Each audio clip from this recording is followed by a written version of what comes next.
Hello friends, तब्दीली story में आप लोगों का स्वागत है। पिछले पार्ट में आप लोगों ने सुना कि क्या नाम है, नेहा आरू को अपने घर ले जाती है, वहाँ कॉफ़ी वगैरह पिलाती है और वो कॉफ़ी वो जानबूझ के अपने ऊपर गिरा लेती है। उसके बाद वो अपने ड्रेस चेंज करके आती है और एक एक्सपोजिंग ड्रेस पहन के आ जाती है, बहुत ही ज़्यादा एक्सपोजिंग ड्रेस, जिसे देख के और वो अनकम्फर्टेबल होने लगती है और वहाँ से उठ के जाने लगती है। तो उसकी जो मौसी होती हैं मानवी की, वो उन्हें बार बार रोकने लगती हैं कि कहाँ जा रहे हो, रुको यार, इतने दिनों बाद तो आए हो, थोड़ा बैठो, बातचीत करते हैं, इतनी जल्दी क्या है जाने की, बैठिए यार। तो वो कहते हैं, आरू कहते हैं कि मुझे सच में ज़रूरी काम है और अभी मुझे जाना है, प्लीज़ मुझे जाने दीजिए। तो और ये कह के वो उन्हें साइड करके जाने लगता है। तो उसके मौसी अब थोड़ा सा परेशान होने लगते हैं कि कैसे रोकूं।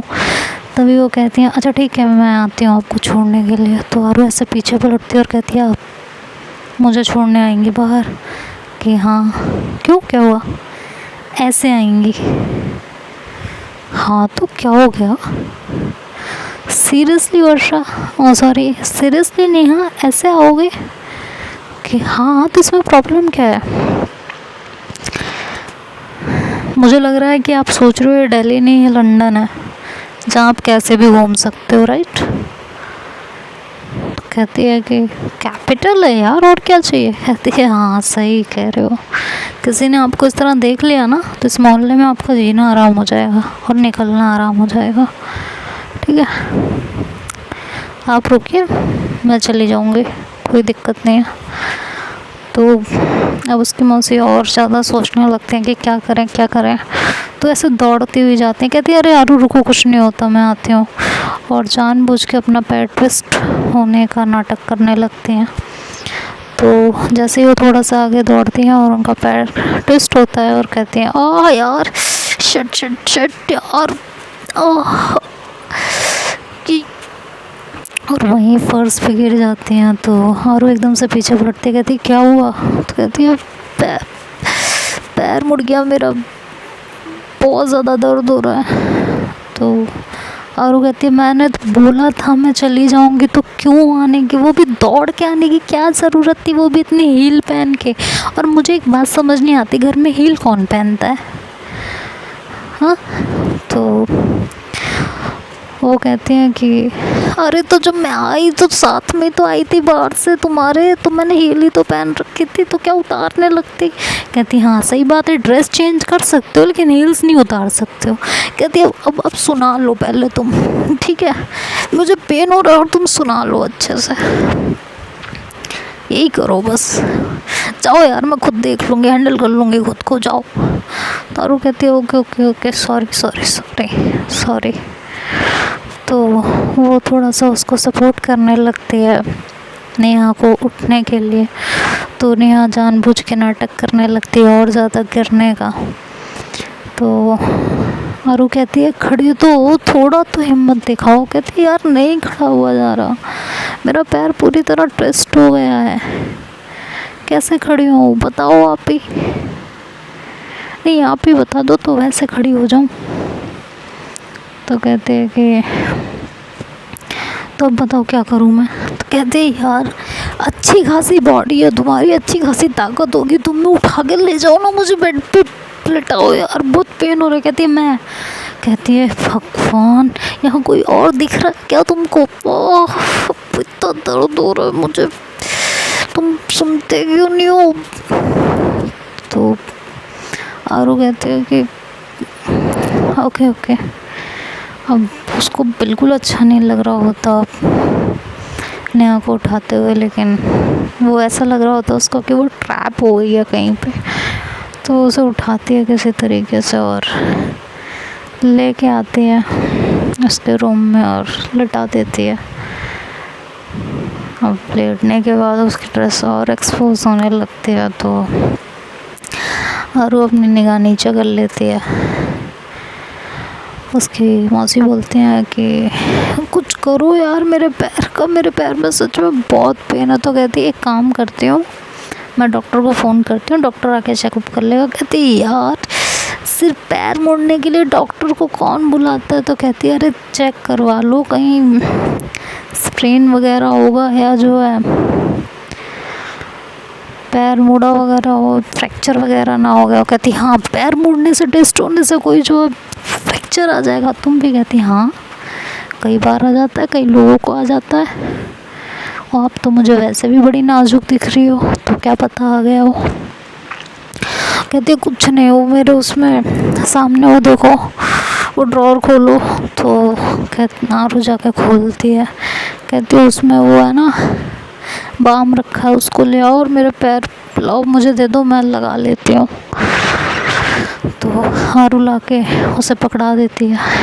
तो नेहा कहती है शेम ऑन यू आरू। तारू कहती है क्यों। कहती है मतलब मुझे इतना पेन हो रहा है, अब ये बाम भी मैं खुद ही लगाऊं, लगा नहीं सकते।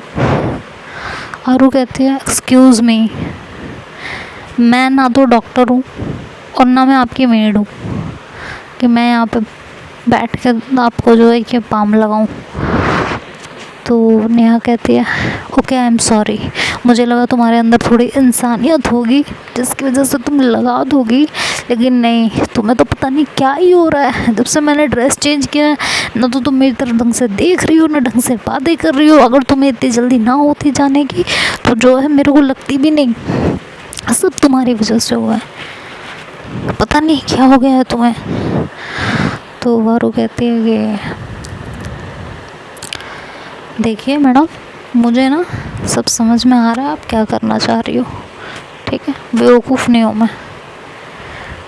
Now listen to me carefully, I have a girlfriend, okay, and she loves me a lot and I love her a lot.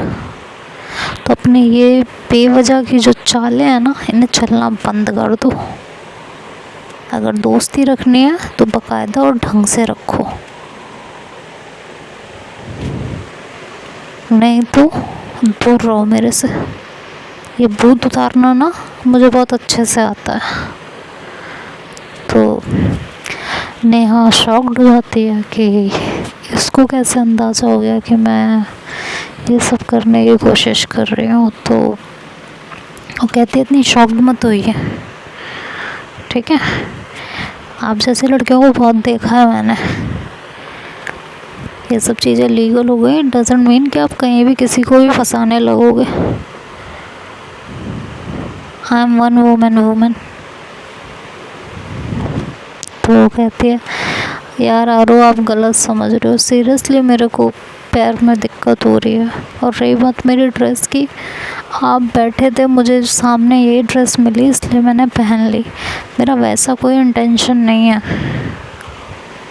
और फॉर योर काइंड इन्फॉर्मेशन, मुझे आप में कोई इंटरेस्ट नहीं है, मैं यहाँ अकेली रहती हूँ, आपसे बात करके मुझे अच्छा लगा इसलिए मैंने सिर्फ आपसे बात की।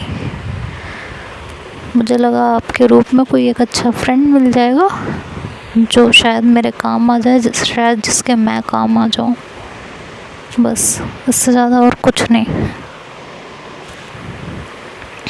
सो आई एम सॉरी, अगर आपको ये इंटेंशन मेरी लगी है तो इसके लिए आई एम रियली सॉरी,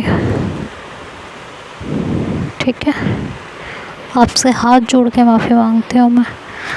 मैं उन लड़कियों में से नहीं हूँ जिनमें से आप मुझे सोच रहे हो। और आपकी गर्लफ्रेंड है तो बहुत अच्छी बात है, जाके उसे बता दीजिएगा आज आपके साथ क्या क्या हुआ, ठीक है। अगर आप इतने लॉयल हो तो हर एक चीज़ बता दिया करो जाके, और आपको पता होगा अच्छे से गर्लफ्रेंड्स कैसी होती हैं, उन्हें कितना भी सच पता हो उन्हें सब कुछ झूठ ही लगता है। और अगर आप इतने ही लॉयल हो तो जाके उसे हर एक बात बताइए, ठीक है। मेरे बारे में गलत राय बनाना छोड़ दीजिए, अब जा सकते हैं आप यहाँ से, और आइंदा मैं आपको कभी परेशान नहीं करूँगी, फाइन, जाइए अब आप। ये क्या कि वो अपना बाम की डिब्बी खोलने लगती है और आगे बढ़ के अपने पैरों पे लगाने की एक्टिंग करने लगती है और दर्द की भी एक्टिंग करने लगती है। और वो 2 मिनट वहीं खड़ी खड़ी उसकी बातों को सोचती रहती है और कहती है यार शायद मैंने ही ज़्यादा सोच लिया।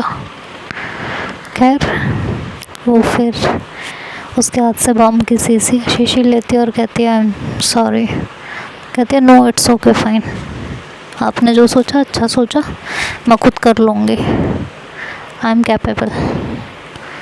शायद मैंने ही आपको अपना फ्रेंड समझ लिया था, आपकी तरफ से तो कुछ था ही नहीं। I am really really sorry कि मैंने आपका इतना प्रीशियस टाइम वेस्ट कर दिया। तो और उसकी कोई बात नहीं सुनती उस समय और बाम निकाल के उसके पैरों पे लगाने लगती है। तो वो उसका हाथ झटकने लगती है तो दूसरे हाथ से उसके दोनों हाथों को टाइटली पकड़ लेती है और उसके बाद उसके पैरों पे बाम लगाने लगती है। और नेहा जी उसको बड़े ध्यान से देखने लगती हैं। भाई अब तो मुझे भी डर लग रहा है कि टेस्ट के चक्कर में कहीं कुछ और खिचड़ी ना पक जाए। तो बड़े गौर से आरू को देख रही होती हैं।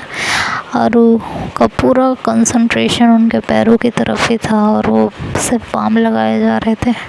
इधर नेहा अपने मन में सोच रही थी इसे लड़कियां पसंद है, लड़कियों में इंटरेस्ट भी है, इतनी हॉट हूँ मैं और इतनी सेक्सी बन के उसके सामने हूँ, फिर भी मुझे इतना इग्नोर। क्या सच में इसको मानवी से प्यार है? अगर प्यार है तो मेरे साथ क्यों टाइम स्पेंड कर रही है? सिर्फ इंसानियत के नाते?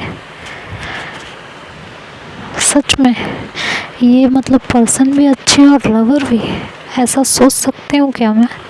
तो नेहा मतलब मानवी की मौसी अपने मन ही मन में ये सारी बातें खुद से कर रही होती हैं। कहती है एक बार भी नज़र उठा के नहीं देखा इसने मेरी तरफ। हो सकता है कि वो सच में मानवी को बहुत पसंद करते और मुझे ये टेस्ट यहीं रोक देना चाहिए। खैर जब बाम लग जाता है तो आरू वहाँ से उठती है और कहती है कि अगर किसी चीज़ की ज़रूरत हो तो ये रहा मेरा कार्ड और मुझे कॉल करके बता देना। तो शिवानी उनसे कार्ड लेके साइड में रख देती है, कहती है थैंक यू सो मच। तो आरू कहती है यार अब इतना तो गुस्सा मत हो, सॉरी। कहती है बोल दिया ना थैंक यू सो मच, ये कहती है। और फिर आरू कहती है ठीक है कह के फिर वो नीचे चली जाती है। तभी वहाँ से शिवानी उठती है और अपनी बालकनी में आ जाती है जहाँ से नीचे दिख रहा होता है। तभी जब आरू नीचे उतरती है तो उसकी कोई फ्रेंड होती है वहाँ पे आती है और कोई मतलब बिजनेस से रिलेटेड फ्रेंड या कोई क्लाइंट ऐसी कुछ होती है, वो आती है और वो आरू को ज़ोर से हक करती है टाइटली। उसके जो है चिक्स पे बिल्कुल होठों के पास किस करती है, मतलब होठ पे नहीं करती बट बिल्कुल होठों के पास चिक्स पे किस करती है। और आरू भी उसे अपनी बाहों में लिए रहते हैं, छोड़ते नहीं हैं। तो जब ये देखती है शिवानी तो कहती है ना ना ना ना मैंने गलत सोच लिया, शायद अभी भी इसका टेस्ट जारी रखना पड़ेगा। ये लड़की कौन थी जिसके साथ इसने इस तरह बिहेव किया है? आरू ऐसे ही उसे बाहों में ले ले अपने घर के अंदर चले जाते हैं और शिवानी उर्फ नेहा उर्फ मानवी की मौसी के दिमाग में एक शक डाल देते हैं। अब मानवी की मौसी और सोचने लगते हैं कि क्या किया जाए जिससे इसकी सच्चाई सामने आ सके, और अगर ये गलत इंसान है तो मानवी इसके प्यार के चंगुल से आज़ाद हो सके। वो ये सब सोचने लगते हैं। इधर मानवी जो है पूरे दिन ऐसे ही लेटी रहती है, ना कॉलेज जाती है ना किसी से बात करती है, फ़ोन आते हैं फ़ोन भी अटेंड नहीं करती किसी का, ना ही बाहर रूम से निकलती हैं। उसकी मॉम आती हैं तो उन्हें भी हटा देती है, कहती है प्लीज़ मॉम जाइए आप यहाँ से, मुझे किसी से कोई बात नहीं करनी है, मेरा बिल्कुल मन नहीं है किसी से भी बात करने का। और पूरे दिन अपने रूम में चुपचाप पड़ी रहती है, बस पुरानी चैट्स पढ़ती रहती है और अपनी उसकी फ़ोटोज़ देखती रहती है। और गाना गुनगुनाती रहती है कि तस्वीर तेरी दिल में जिस दिन से, तस्वीर तेरी दिल में जिस दिन से उतारी है, फिरूं तुझे संग लेके नए नए रंग लेके सपनों की महफिल में, तस्वीर तेरी दिल में। और इसके बाद उसकी आंखों से आंसू आने लगते हैं। वो सोचने लगती है कि यार वो कब उससे बात करेगी, उसका एक एक पल कटना मुश्किल हो रहा होता है। तो देखते हैं अब आगे कल के पार्ट में कि क्या होता है। तब तक के लिए bye bye, take care, good night.